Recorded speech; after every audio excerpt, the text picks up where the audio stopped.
ఇక్కడ మనకి 5 seconds opportunity దొరుకుతుంది. ఇక్కడ సపోర్ట్ తీసుకుంది.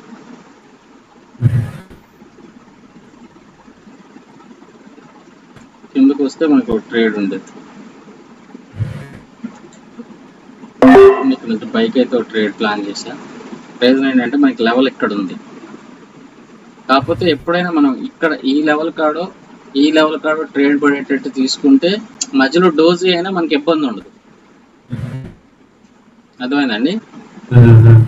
మనకి ట్రేడ్ ఈ లెవెల్ కార్డ్ కానీ ఈ లెవెల్ కార్డ్ అని పడితే మనకి ఇంకా ధైర్యం ఉంటుంది. ఇప్పుడు ఫర్ ఎగ్జాంపుల్ ఇది ఏదైనా అయినా డోజీ అయింది అనుకోండి, ఇబ్బంది అవుతుంది. రీజన్ ఏంటంటే మార్కెట్ చూడండి ఇక్కడ మనకి సపోర్ట్ తీసుకుంది. ఆల్రెడీ మనకి ఇక్కడ లెవెల్ డ్రా చేసుకున్నాం. దాకా 5 సెకండ్స్ ఎందుకు తీసుకున్నా అంటే ఇక్కడ బ్రేక్ ఇక్కడ చూడండి, బయర్ ట్రై చేశారు, సెల్లర్ వచ్చారు. కానీ ఈ సెల్లర్ మళ్ళీ వెళ్ళటానికి ట్రై చేశాడంటే వీక్ అయిపోయాడు. మళ్ళీ బయర్ వచ్చాడు, సెల్లర్ వచ్చాడు. ఈ సెల్లర్ వస్తే ఇటు బ్రేక్ అయ్యి కిందకి రావాలిగా. ఇక్కడ ఆల్రెడీ సెల్లర్ వచ్చి ఉన్నాడు కదా, ఈ సెల్లర్ కిందకి వెళ్ళాలిగా, వెళ్ళట్లా. అంటే ఇక్కడికి వచ్చి ఈ సినారీలో మనకి ఏం అర్థమవుతుందంటే బయర్ ఇంట్రెస్ట్ చూపిస్తున్నాడు, సెల్లర్ లేడు. ఇక్కడ సెల్లర్ బ్రేక్ అయ్యాక మళ్ళీ బయర్ వచ్చాడు, సెల్లర్ వచ్చాడు. ఇక్కడన్నా సెల్లర్ వచ్చాడు అంటే రాలా. చూడండి మళ్ళీ ఇక్కడికి వచ్చిన తర్వాత మళ్ళీ పోనీ ఈ సెల్లర్ ఎక్కడన్నా ఎంటర్ అవుతాడంటే ఎంటర్ అవ్వట్లా.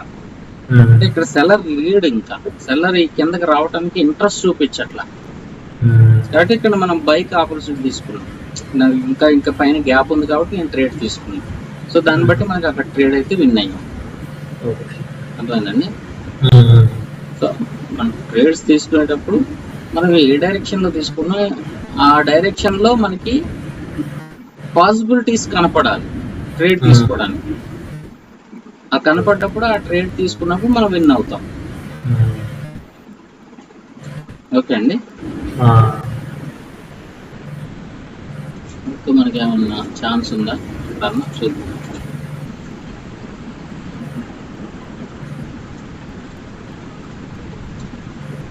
సెకండ్స్ అలవాటు అయితే ట్రేడ్స్ కొంచెం ఈజీగా దొరుకుతాయి.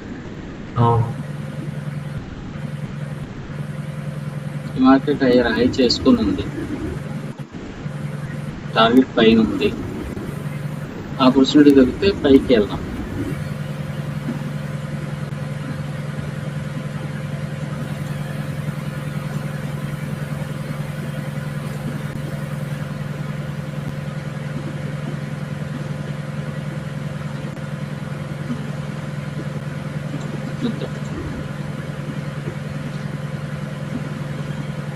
ఇక్కడ బ్రేక్ అయ్యారు, సెల్లర్ రావడానికి ట్రై చేస్తున్నాడా, అవుట్లా.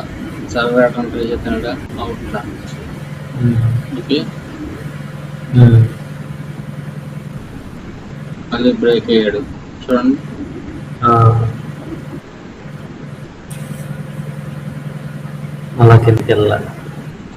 అట్లా సిగ్గులేదు ఇక. అవును, లేరు ఎట్లా తెలిసింది? రెండు క్యాండిల్స్ వచ్చినాయి. కింద పడితే బాగుండేది. లెవెల్ కింద పడితే ట్రేడ్ విన్ అయిపోయింది. ఎందుకంటే కొంచెం జాగ్రత్తగా మనం లెవెల్స్ దగ్గర మనం ట్రేడ్స్ ప్లాన్ చేసుకుంటే మనకి బాగుంటుంది. లెవెల్ కింద పడ్డది అనుకోండి, ఇంకా అది మనకి షూర్ అవుతుంది, ఇంక ఇబ్బంది లేకుండా ఉంటుంది. ఓకే, విన్నాయిందా? ఇక్కడ ఏం జరుగుతుందో అర్థం చేసుకోవాలి అంతే. క్యాండిల్ రీడింగ్ చేసుకుంటే చూడండి, బ్రేక్ అయ్యారు సెల్లరు, రావాలనుకున్నాడు, సరే ఇక్కడ రాలేదు, బయర్ వచ్చాడు. ఇక్కడ బ్రేక్ అయ్యారు, రావాలనుకున్న బయర్ వచ్చాడు, మళ్ళీ బ్రేక్ అయ్యాడు, మళ్ళీ వచ్చాడు సెల్లరు. అంటే ఇక్కడ ఏం అర్థం అవుతుంది మనకి? అవకాశం రావట్లా, బయర్ ఎంటర్ అవుతున్నాడు. అంటే ఇప్పుడు ఈ లెవెల్ నుంచి ఈ లెవెల్ వరకు ఇప్పుడు సెల్లర్ వచ్చే అవకాశంలో లేడు. Simple logic. అది వచ్చింది, ఈ క్యాండిల్ వచ్చింది, ఆ క్యాండిల్ వచ్చింది, అవి చూసుకోండి, ఇవి చూసుకోండి, అయ్యా ఏం అర్థం కాదు బుర్రకి. మనకి ఇక్కడ అర్థమవుతుంది కదా, ఇక్కడ బ్రేక్ అయినట్టు. ఇక్కడ బ్రేక్ అయిన తర్వాత పోనీ ఇక్కడ బ్రేక్ అయ్యాక పైకి వెళ్ళాక మళ్ళీ వస్తాడు అనుకుంటే రాట్లా. ఇక్కడెక్కడే చూసాం, ఏం చూసాం, అక్కడ కూడా సెల్లర్ ఇక్కడ బ్రేక్ అయ్యాడు, సెల్లర్ వస్తాడని చూస్తే చూడాలి బయరే వచ్చాడు. అంటే ఇక్కడ మనకి ఏం అర్థమైపోయింది, ఇంకా బయరే ఇంట్రెస్ట్ ఉన్నాడని అర్థమైపోయింది.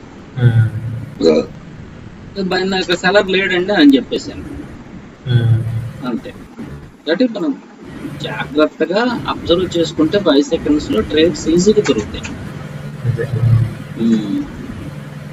ఓకే, అంటే మనం దాన్ని ప్రాక్టీస్ చేసుకోవాలి. 5 సెకండ్స్ అనేది ఎంత బాగా ప్రాక్టీస్ చేసుకుంటే మనకి అంత ఈజీగా 1 మినిట్లో కొంచెం కష్టం అయితే ఇక్కడ అనాలిసిస్ చేసుకుంటే మనకి ఈజీగా దొరుకుతాయి. అవును.